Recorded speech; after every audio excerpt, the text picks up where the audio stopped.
So Batman Cape Crusader, this has been a show that's been in development for about 3 years now. I remember back in 2021, it was announced that Bruce Timm, who worked on the original Batman, the animated series in the early 90s, a really groundbreaking animated series, as well as all of the other DC sort of interconnected animated series through the 90s and early 2000s, was going to come back and do another Batman animated series. He was also going to be working alongside J.J. Abrams, who was going to help produce this series. Now, initially this was supposed to be a part of the Max streaming service. However, in what I assume is a cost-cutting measure, they decided to go ahead and sell the show as opposed to producing it and hosting it on Max themselves. And they sold it to Amazon Prime Video, which it just recently premiered this past week. And so this show is definitely sort of a new territory for DC, considering it is a show that exists outside of their own traditional platforms. But in terms of the story, they are definitely going after a older, more crime noir-esque type of Batman story that really draws a lot of inspiration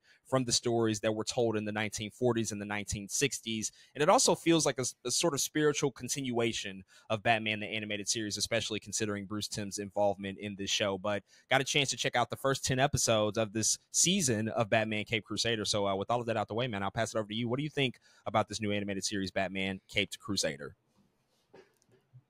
There is, I think, so much to appreciate about this show, man, and what I think Bruce Timm and of course all the producers and everybody involved is just trying to do here.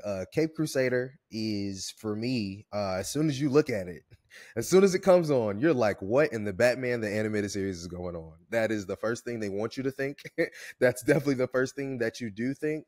And from that point of view, I have to say it's beautiful. I think it looks really good. They take some of the feel again from that 90s Batman animated series show and kind of try to just make it 2024. Like a lot of people know that show was like on construction paper and the way the animation works.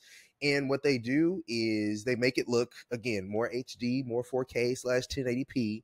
And then they add some colors, which I really appreciate the color palette in this show. Beyond whatever I'll talk about story or anything like that, I really like looking at this thing. And I think it's so interesting because that is actually one of the discourses online. And some people are like, oh, this should look better than what I'm like, y'all know what they're trying to do? Like, this thing is set in the 1940s. What more do you want? But I love the idea of that love letter to Batman the animated series, because what they do to switch up pretty much the whole thing is, one, they keep it set in the 40s, which I think is really important, but also they have a spin on almost every villain in Batman's rogues gallery. There's always a different take in his rogues gallery within the show, and I think that's a really cool way to keep it fresh. And also because it is on streaming, it is in the 40s, they try to make things a little more mature as well. There's some really dark themes here, which I really appreciate, that I think they did well and make for a compelling story in 20-minute episodes. This feels like if this is on TV, I'm like, oh, this is really cool. It looks good. And they're doing something different here. And so I really appreciate, I think, that take as well, keeping Batman in the 40s, making it so the gadgets stay to that time period, making it so some of the characters are changed because they have to stick to that time period. I think is a kind of a cool restriction to have to do. And so I really loved, I don't know, just seeing a lot of those things, especially somebody who just seen Batman so many times. You're like, what can they possibly do now? And so I love the risks, I think, that they were taking with a lot of the different characters that they put in the show. Man, one of the only things about this show is I don't think Batman has much of an arc. This is very much year 1, year 2 Batman. He doesn't necessarily have he doesn't have a big arc necessarily in these 10 episodes. This show really is crime noir with all the police in Montoya and Gordon and all of these people involved. And Batman just kind of happens to be a part of it. He never, to me, really feels like a main character. And that's cool. I like that. But also because of that, again, I don't feel like he gets an arc, or I don't feel like he really has too much to do in terms of, okay, Batman in the beginning and Batman where we find him by episode 10, I feel like didn't change as much. But I will say, I like that he loses. Batman still loses. I always like that aspect of Batman. I like when he loses. I like something that is also weird in the show is the relationship between him and Alfred is like, whoa, y'all are not aligned right now. He calls him Pennyworth, first of all. And then also there's like I don't know. They haven't, I think that's an arc that's coming. I think him, Alfred, and Batman's relationship in the show is something that is will transform throughout time. And you can tell by the beginning, you're like, whoa, why does Batman talk to Alfred like that? But I think that's also a really cool take in early. A lot of people had problems with that too, but I feel like maybe that's the arc. Maybe he starts off being kind of an asshole to Alfred, and maybe he moves on to something on later down the line. But yeah, I think that might be something cool here at some point. But overall, I enjoy Batman and Cape Crusader. I think again, I love that they were able to take something, a feel of a show that we know, and kind of add some new spins on it. I liked how it felt. I liked the changes on the new characters. Yeah, man, I think they did a good job, and I'm actually pretty interested to see what they do for season 2. I think they did what I wanted them to do, and it's cool to see. I think a show like this be developed in a way to be creative. But yeah, I was entertained, in some ways I was impressed. I'm pretty proud with what they came out with. So it's no secret, if you know me, you know that Batman is my favorite comic book hero of all time, always has been, and always will be. And to know that they were going to develop a new original Batman animated series was very, very exciting, just considering that we haven't gotten a proper one in a while. I think the last one, the last true proper one of just a solo Batman series was Beware the Batman, which is also a pretty good series. But the character has a long, long lineage in animation, especially on the animated series front. Just in particular with Batman, the animated series, what it did in the early 90s was truly groundbreaking, watershed, especially for superhero television at the time. And it really set forth a path that I think DC's never necessarily looked back from. A lot of what the DC animated studio and what Warner Brothers Animation has done has been built off of the back of that show, just because of how groundbreaking it was. And coming into the show, knowing that it was going to be somewhat of a spiritual successor, also made me equally excited, knowing Bruce Timm was going to be involved. Great stuff there. All the right chess pieces were in play. Ultimately, for me, though, Batman Cape Crusader ends up just being okay.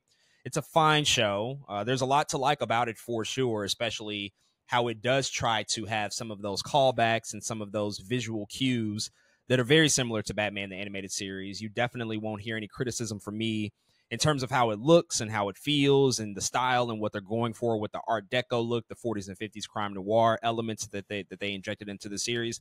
All of that stuff feels really good. It feels on par with the mission at hand and really the objective at hand. Ultimately, for me, though, the big problem with it is that it's not really a Batman show. I think that Batman as a character is very much sidelined, which for certain people might totally be okay, to focus more of your series on supporting characters, focusing it more on Gotham PD and Gordon and Michelle Montoya, these characters who do have interesting things to do.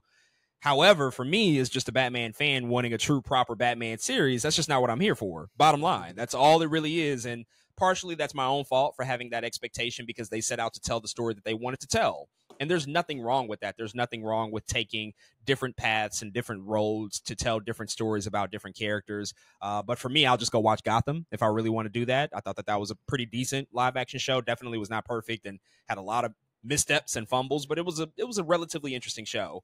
For Cape Crusader, though, I was let down by the fact that Batman is really a supporting character in his own show. Also, I know that this is a topic of controversy, and I'll speak on it quickly. The whole DEI aspect and conversation that's being brought to the forefront, which, I think fundamentally it's a silly thing to say. However, what I will say is that the gender swapping of Cobblepot, I think, is just an interesting choice. I just don't I don't really know why we're doing that. Yeah. I don't know why we have Oswalda Cobblepot when Batman and the Rogues Gallery attached to Batman has so many interesting female villains. Like, we have a litany of interesting female characters, more than really any other hero on either side of the spectrum. I think that there's just like endless amounts of people you can tap into.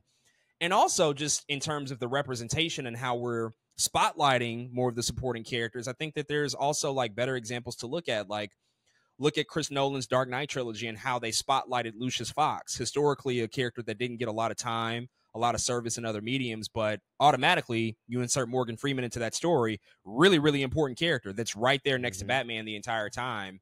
And I just don't know that they went in the best directions with some of these choices. I just don't understand why we have to gender swap certain characters. For why? For what? Not really sure. Doesn't bother me that much, but I also just question it. Just like, what's the purpose of that?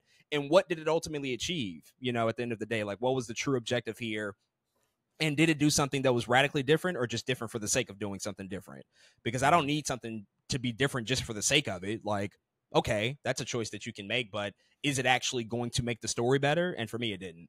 And some of the other handling of characters and villains here, I thought it was okay. You know, there was some really cool stuff with Clayface, Catwoman, not so much. I mean, I think that they definitely kind of stumbled here and there, and it wasn't all the way the greatest that it could have been.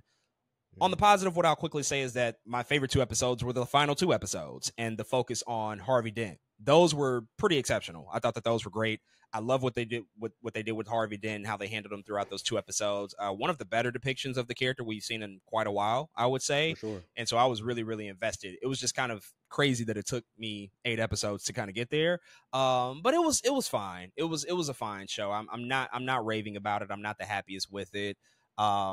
I think that there's still potential to do more, obviously, and to go into some interesting directions in the future. But if I do return to the show, I would like to see something a little bit different, just handled, I think, in some more interesting ways that can ultimately lend more of a story to Bruce Wayne and Batman, take that further, and still try to figure out a way to work in the other supporting characters. But I think just do so on a more organic basis, because it just didn't feel as organic as I think it could have this time around. But we'll ultimately have to see how things shape out with this series, whether or not it's going to get multiple seasons or not. But apparently it is doing pretty well on Prime Video at the moment. And so if WB and Warner Brothers Discovery and Max want to continue to sell this show and have it be a part of the Prime Video service, we'll have to see how the future shapes out for that. But folks, those are all of our thoughts on the animated series Batman Caped Crusader. If you've checked this out on Prime Video, definitely hit us up and let us know what you think.